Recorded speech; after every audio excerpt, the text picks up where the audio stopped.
तथा मधुबन। मीठे बच्चे, बाप की मदद या पूरा वर्षा लेने के लिए सगे बच्चे बनो। सगे अर्थात पूरा संन्यास कर पवित्रता की प्रतिज्ञा करने वाले। यहाँ परमात्मा पिता कहते हैं कि इस समय परमात्मा की मदद अर्थात अपनी मदद, अपने परिवार की मदद, सारे विश्व की मदद, क्योंकि यह मार्ग हमेशा सुखकारी है। तो सगे अर्थात उस मदद के लिए परमात्मा कहता है अपने आप को इस पार्ट से, शरीर से हमेशा डिटैच समझो, एक आत्मा समझो। इस आत्मस्मृति में रहना और हर कार्य करते हुए सदा परमात्मा के याद में रहना, यही परमात्मा से प्रतिज्ञा है और यही परमात्मा को मदद है। और इससे ही हमको पूरा वर्षा या अधिकार मिलता है। तो इसलिए बाबा कहता सगे बच्चे बन करके पूरा संन्यास करो। प्रश्न है, बाप फुल रहम दिल है, कैसे कौन सा रहम बच्चों पर सदा ही करते हैं। कोई बच्चा कितना भी विघ्न डालता, माया के वश हो उल्टा कर्म कर लेता, लेकिन फिर भी अगर कोई भूल महसूस होता है तो बाप उसे शरण में ले लेते हैं। अच्छा, फिर से ट्रायल करो, अवगुणों को निकाल, गुणवान बनो। बाप फुल रहमदिल है, क्योंकि जानते हैं कि बच्चे और कहाँ जाएगा, सदा सुखी रहे, यही बाप की आश है। परमात्मा पिता इतना रहमदिल है। हम भक्ति मार्ग में भी कहते हैं सुबह का भोला अगर शाम आता है तो उसे भूला नहीं कहते हैं, ऐसे कहते। तो यहाँ कितना भगवान के ऊपर संशय करें या विघ्न डालें, या ये मार्ग डेंजर है या ये मार्ग नेगेटिव है, ये मार्ग गृहस्थ वालों के लिए नहीं है, ऐसे अनेक बातें हैं। एक्चुअली जो गृहस्थ सुखकारी था, आज वही गृहस्थ में ही अपवित्रता आई है। दुख, अशांति, चिंता ने घेर लिया है। तो उसका कारण ही है अति विकार, अति मोह, अति लोभ, अति स्वार्थ, अति अहंकार। तो सब विकारों से मुक्त होने के लिए, अर्थात जो आज हमारे संस्कार में ये सारे अवगुण स्टोर हो चुके हैं, उस स्टोर हुए संस्कार कर्म में न आए, उसके लिए जब तक हम शरीर से अपने आप को आत्मा समझ करके अलग नहीं होते हैं, तब तक हमारा गृहस्थ हो या हमारा जीवन हो सुखी नहीं हो सकता है। तो सुखी बनाने के लिए ही परमात्मा फिर कहते हैं बच्चे ट्रायल करो, ट्रायल करो, अपने अवगुणों को निकालो, गुणवान बनो। क्योंकि जैसे परमात्मा है वैसे हम आत्मा भी उसके बच्चे हैं। तो जैसे परमात्मा इतना सुखदाई है और हम बच्चे भी उतने ही सुखदाई हैं, लेकिन अपने आप को शरीर समझते हैं। तो वो शरीर मैं न हो करके मैं एक शांत स्वरूप आत्मा हूँ, मैं एक प्रेम स्वरूप आत्मा हूँ, मैं एक शक्ति स्वरूप आत्मा हूँ। इस अभ्यास से हम अपने पुराने संस्कारों को, अवगुणों के ऊपर हम विजयी बन सकते हैं और विजयी बन करके सदा सुख के मार्ग पर चल सदा सुखी बन सकते हैं। इसीलिए परमात्मा कहता है बाप इतना रहमदिल है, सुबह का भोला अगर शाम आता है तो भी उसको भोला न समझ कर फिर गले लग करके फिर इस सुख के मार्ग पर चलो बच्चे कह करके उसे आगे बाबा बढ़ाता है। गीत है, तुम्हारे बुलाने को जी चाहता है। परमात्मा को बुलाने को जी चाहता है। धारणा के लिए मुख्य सार है, बाप पर पूरा बलि चढ़, बाप का सगा बच्चा बन, बाप से पूरा वर्षा लेना है, पूरा पवित्र बनना है।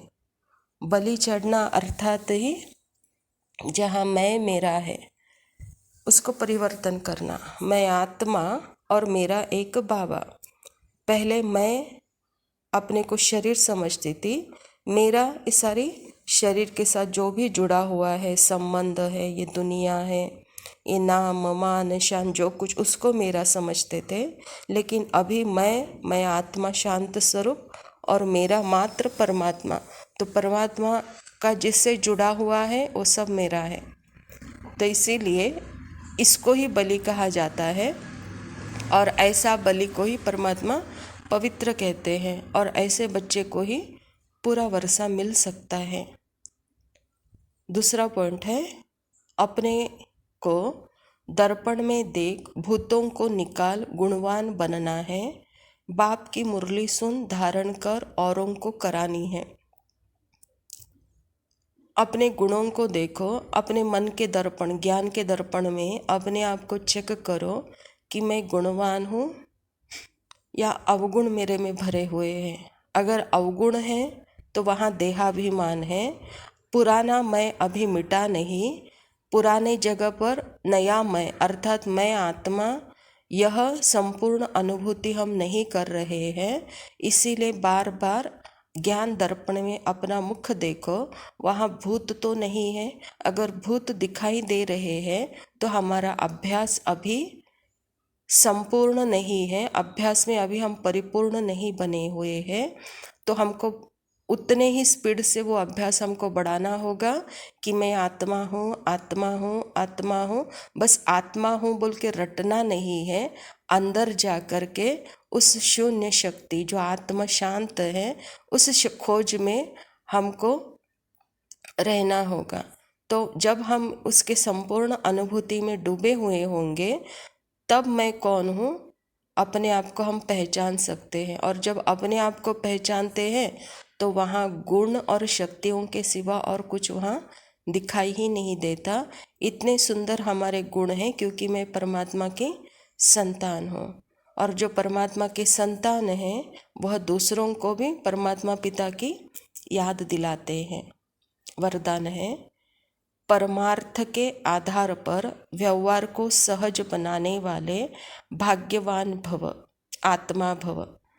आधा कल्प व्यवहार में, भक्ति में, धर्म में, क्षेत्र में, सब में मेहनत की और सभी मेहनत से छूट गए। अभी व्यवहार ही परमार्थ के आधार पर सहज हो गया। निमित्त मात्र कर रहे हो, निमित्त मात्र करने वाले को सदा सहज अनुभव होगा। व्यवहार नहीं लेकिन खेल है, माया का तूफान नहीं लेकिन ड्रामानुसार आगे बढ़ने का तोहफा है। तो मेहनत से छूट गए हो ना, ऐसे मेहनत से अपने को बचाने वाले श्रेष्ठ भाग्यवान आत्मा हो। इसी स्मृति में रहो। परमात्मा कहते हैं पहले भक्ति मार्ग में या पहले के जीवन में हम बहुत मेहनत करते थे, व्यवहार में, भक्ति में, धर्म के क्षेत्र में। मेहनत क्यों लगता था? क्योंकि जिसका हम करते थे वहाँ पे यथार्थ परिचय नहीं था, और यथार्थ परिचय न होते हुए जो करते हैं वहाँ मेहनत ही लगता है। और जहाँ परिचय मिलने के बाद हम करते हैं तो वहाँ हमको सहज लगता है, क्योंकि वहाँ पे प्राप्तियाँ हो रही है। चाहे वो कर्म हो, कर्म भी अगर हम सहज यथार्थ आत्मश्रुति में रहकर कोई भी कर्म करते हैं तो वहाँ पे वो कर्म न हो करके वहाँ पे खेल होता है, मौज होता है, प्राप्ति होती है, दुआएं होती है, आशीर्वाद होती है। क्योंकि उसका फल, उसका रिजल्ट वहाँ के वहाँ ही हमको बहुत पदम गुना मिल जाता है। इसीलिए खेल, यह कर्म हमको मेहनत भारी नहीं अनुभव होने देता है। ऐसे ही धर्म का क्षेत्र, पहले देह के धर्मों को धर्म कहते थे, लेकिन अभी आत्मा के स्वधर्म को महत्व देते हैं। तो जहाँ आत्मा के स्वधर्म की बात आती है तो वहाँ सुखदायी धर्म है। हर एक मनुष्य को सदा आत्मिक रूप में देखते हुए, ये भी हमारे भाई है, ये भी हमारे बहन है, तो इस परिवार में हम हैं और ये भी है, तो परिवार का वहाँ पे एक नाता जुड़ा होता है। लेकिन पहले देह का धर्म होने के कारण ये हिंदू है, ये मुसलमान है, तो बीच में जैसे कि एक लकीर या एक दीवार आड़ आ जाती थी। लेकिन जब हम आत्मस्मृति में रहते हैं तो दीवार गिर जाती है और सारी दुनिया एक परिवार हमको अनुभव लगता है। तो इसीलिए परमात्मा कहता है हर कार्य में परमार्थ हो तो वहाँ व्यवहार बहुत सहज अनुभव होगा। स्लोगन है, जीवन में मधुरता का गुण धारण करना ही महानता है। ये ब्राह्मण जीवन है ही पवित्रता का, मधुरता का, अंतर्मुखता का, श्रेष्ठता का गुण धारण करने का जीवन है। इस गुण जीवन में ये गुण हमारे अंदर दिखाई देनी चाहिए, क्योंकि ये गुण जिनमें है वही सच्चा ब्राह्मण है। क्योंकि यही आत्मस्मृति का अभ्यास कर रहे हैं, और जो आत्मा आत्मस्मृति का अभ्यास कर रहे हैं तो उनमें नेचुरल मधुरता, पवित्रता, अंतर्मुखता, कोई भी गुण की धारणा उनको बहुत सहज रीति से होगी। वहाँ गुणों में कोई मुश्किल हमको होगा नहीं। ओम।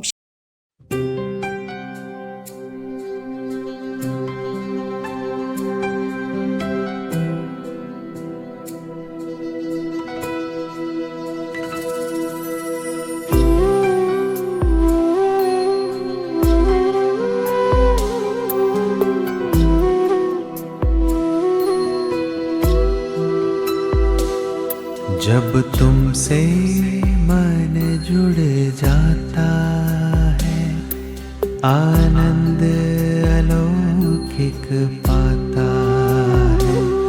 जब तुमसे मन जुड़ जाता है, आनंद अलौकिक पाता है। तुमसे मिलने की चाहत मन मेलों तक उड़ जाता है, मन मेलों तक उड़ जाता है।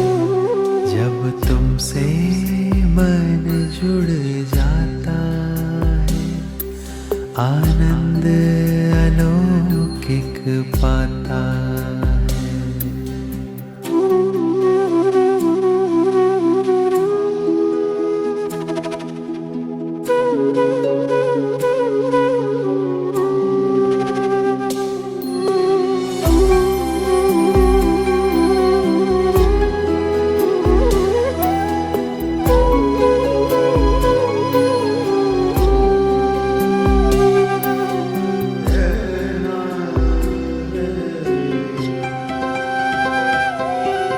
सांसों के तारों में हर पल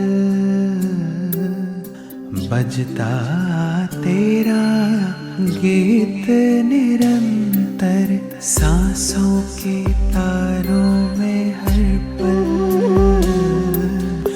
बजता तेरा गीत निरंतर। तेरे अनहद नाद की धुन अब गूंजे हर पल मन के भीतर। तेरे अनहद नाद की धुन अब गूंजे हर पल मन के भीतर। मन को पंख दिए कैसे रोके ना रुक पाता है।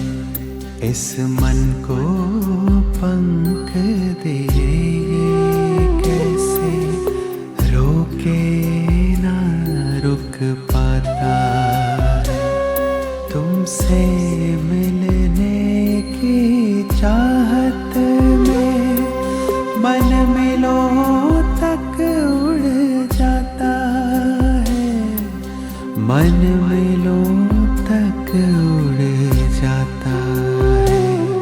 जब तुमसे मन जुड़ जाता है, आनंद अलौकिक पाता है। जब तुमसे मन जुड़ जाता है, आनंद अलौकिक पाता है।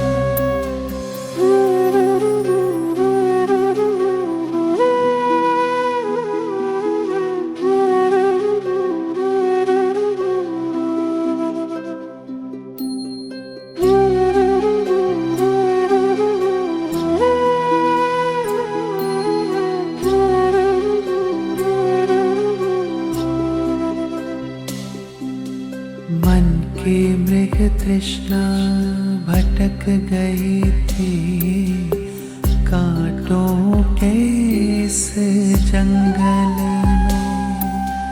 मैं अनजाना उलझ गया था मोह माया के दलदल में, मोह माया के दलदल में। मन के शोर सब थम से गए हैं तुझ झरने की कलकल में। मन के शोर सब थम से गए हैं तुझ झरने की कलकल में। सारे प्रश्नों का हल पाया तेरे एक ही उत्तर में, तेरे एक ही उत्तर में। जब तुमसे मन जुड़ जाता है मन खुशियों से भर जाता है। जब तुमसे मन जुड़ जाता है मन मेलों तक उड़ जाता है। आनंद अलौकिक पाता है मन खुशियों से भर जाता है।